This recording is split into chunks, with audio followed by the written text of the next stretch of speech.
Et si notre façon de penser, nos goûts, nos aspirations, jusqu'à notre image de nous-mêmes, n'étaient pas vraiment les nôtres? Si tout cela avait été modelé, influencé, parfois même imposé par des siècles d'histoire coloniale? Bienvenue sur Écho et Résonance, où l'on explore les mémoires enfouies, les traces invisibles et les questions qui dérangent. Et aujourd'hui, on parle de colonisation mentale.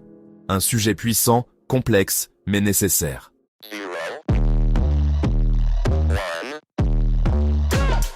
Let's get started.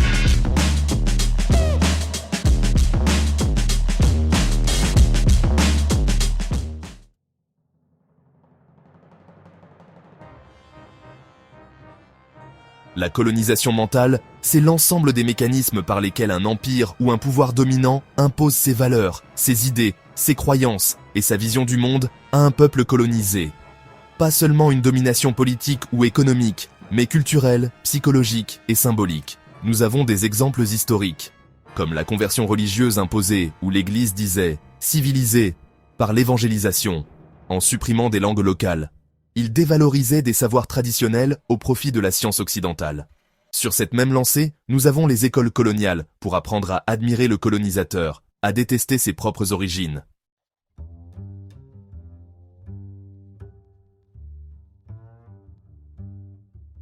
Imagine un enfant assis dans une salle de classe, quelque part à Dakar, Hanoï ou Alger, dans les années 1920. Il écoute son instituteur. Un homme envoyé par la métropole lui parlait de la grandeur de la France, des lumières de l'Europe, de la mission civilisatrice.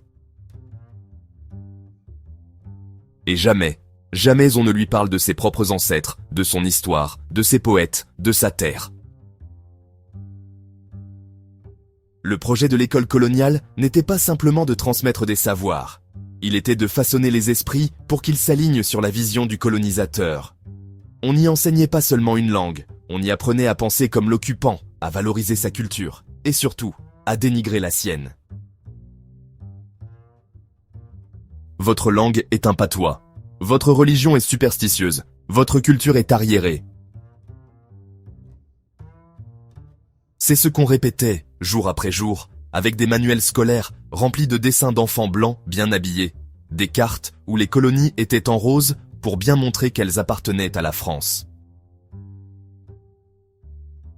Même les chansons à la récréation exaltèrent la République. Mais jamais la liberté des peuples colonisés. La mission coloniale a toujours prétendu éduquer les indigènes.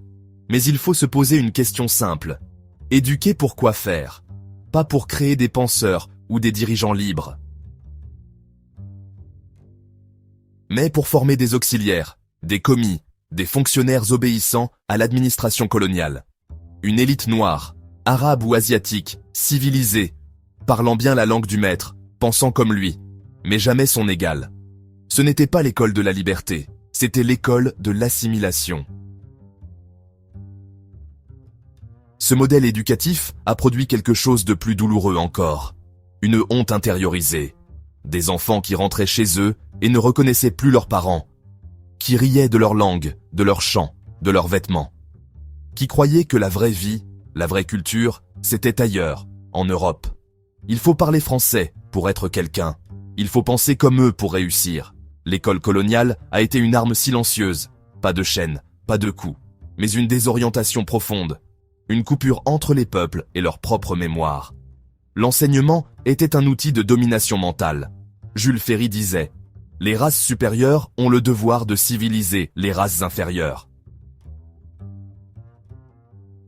Cette phrase, prononcée à l'Assemblée nationale française en 1885, résume l'idéologie coloniale de la mission civilisatrice. Cette idée profondément raciste, selon laquelle l'Occident avait non seulement le droit, mais le devoir moral d'exporter sa civilisation, ses lois, sa langue, sa religion, à des peuples considérés comme arriérés. Derrière ces mots, il y a une hiérarchie entre les cultures. Ce n'est pas un échange, ce n'est pas un dialogue, c'est un monologue de domination. Ce que je suis est supérieur à ce que tu es, et je vais te l'imposer pour ton bien. C'est l'annulation de l'autre au nom du progrès. Et c'est ça qui est glaçant dans cette citation. Elle ne vient pas d'un barbare, mais d'un homme cultivé, un ministre, une figure importante de la République française. Autrement dit, Le racisme colonial ne vient pas de l'ignorance, mais d'une certaine idée arrogante du savoir. Cette citation sous-entend que la civilisation naît et vit exclusivement en Occident. Mais l'histoire montre exactement le contraire. Bien avant la colonisation, des civilisations florissantes existaient. En Afrique, l'Égypte antique, le royaume de Kouch, le Mali de Mansa Moussa, l'empire du Bénin, la cité de Tombouctou et ses bibliothèques. En Asie, la Chine, l'Inde, l'empire perse, les civilisations de la vallée de l'Indus. En Amérique, les Mayas, les Aztèques, les Incas, et même en Océanie, des sociétés complexes, respectueuses de leur environnement. Toutes ces sociétés avaient des systèmes de pensée, des sciences, des spiritualités, des formes d'art, d'architecture, d'organisation sociale. Elles n'avaient pas besoin d'être civilisées, elles étaient déjà des civilisations. La phrase de Ferry n'est pas qu'une opinion, c'est une stratégie. Elle sert à justifier la conquête des territoires, l'exploitation des richesses, l'imposition de normes culturelles, la destruction des structures sociales et religieuses locales. En appelant cela « mission civilisatrice », on enrobe la violence dans des mots nobles. C'est comme dire « je te frappe pour ton bien ». Et c'est ça le génie pervers de cette rhétorique. Elle transforme la domination en générosité. Et bien sûr, langue imposée égale pensée imposée. Parce que, quand on rêve en français, on pense en français. Et ce qu'on ne peut pas nommer dans sa langue, on ne peut pas le penser librement.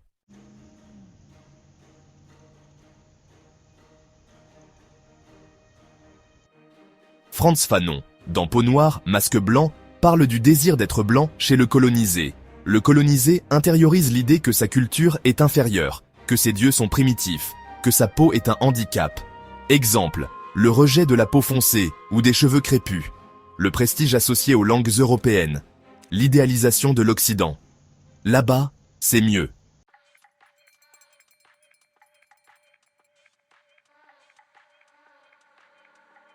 On pourrait croire que la colonisation est finie, que les anciennes puissances se sont retirées, que les peuples sont libres, mais certains mécanismes de domination se sont transformés au lieu de disparaître.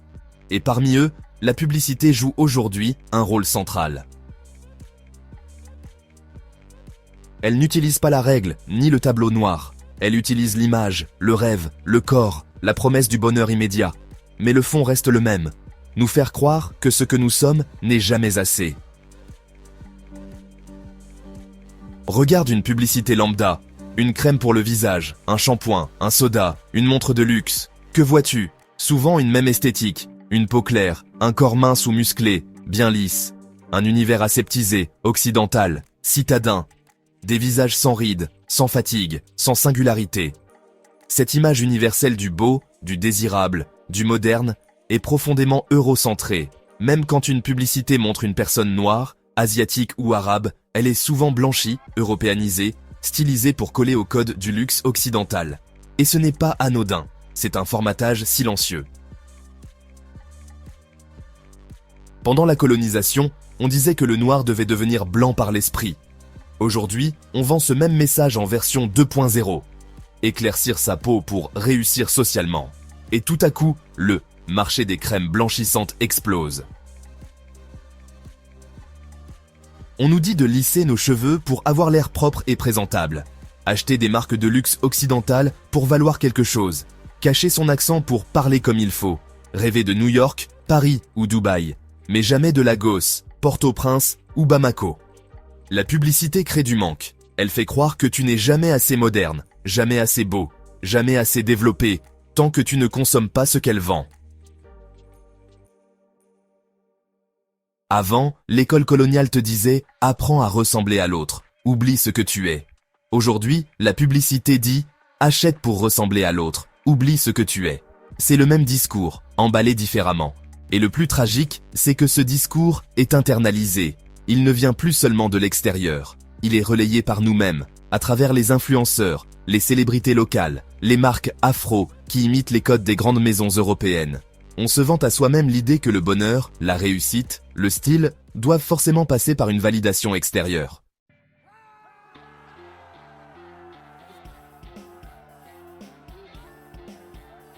Durant la colonisation, on formait déjà une certaine catégorie d'indigènes pour servir l'administration. Ils parlaient parfaitement la langue du colon. Ils connaissaient ses lois, ses codes, ses valeurs. On les appelait parfois les évolués.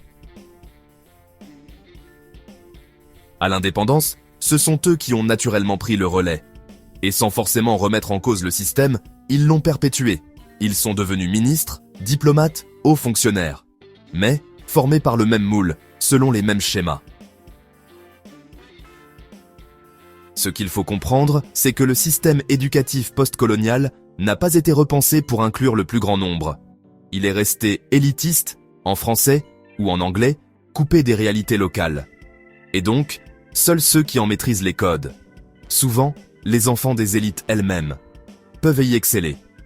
Même si le colon est parti, l'école reste un filtre qui sélectionne les mêmes profils, les mêmes familles. C'est ainsi que les élites se reproduisent.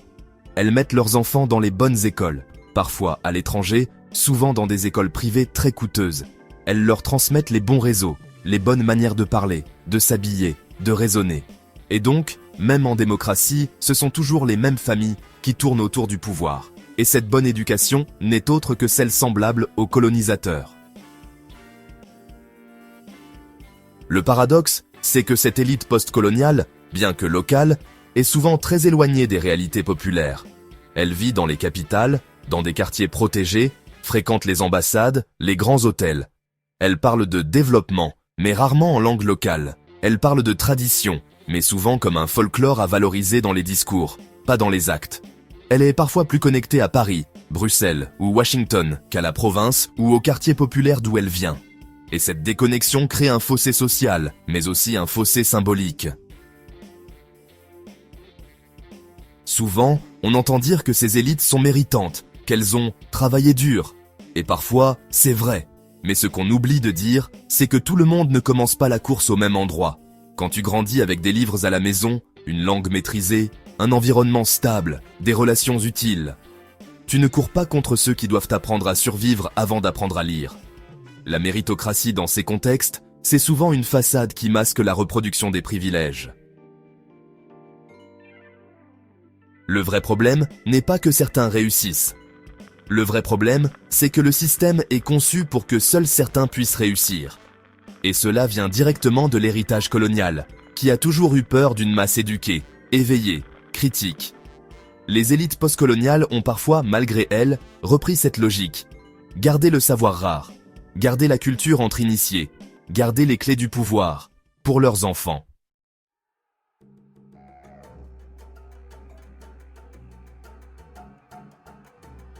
Des penseurs, des artistes, des mouvements entiers ont tenté, et tentent encore, de renverser cette emprise mentale.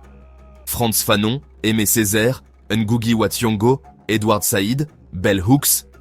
Exemples de résistance et de revendication des langues locales. Le swahili, créole, wolof, créole. La réécriture de l'histoire par les concernés. La restauration des savoirs traditionnels. Médecine, spiritualité, rites. La récupération des cosmétiques naturels, du cheveu naturel, de l'identité noire, indigène, métissée. Décoloniser l'imaginaire, ce n'est pas rejeter tout l'Occident, c'est reprendre le pouvoir sur notre propre narration.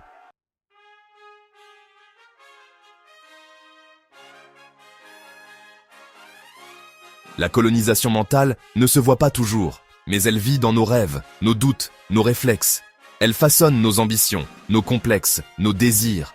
Mais à partir du moment où on en prend conscience, on peut commencer à la désapprendre, on peut guérir, on peut se réapproprier notre voix.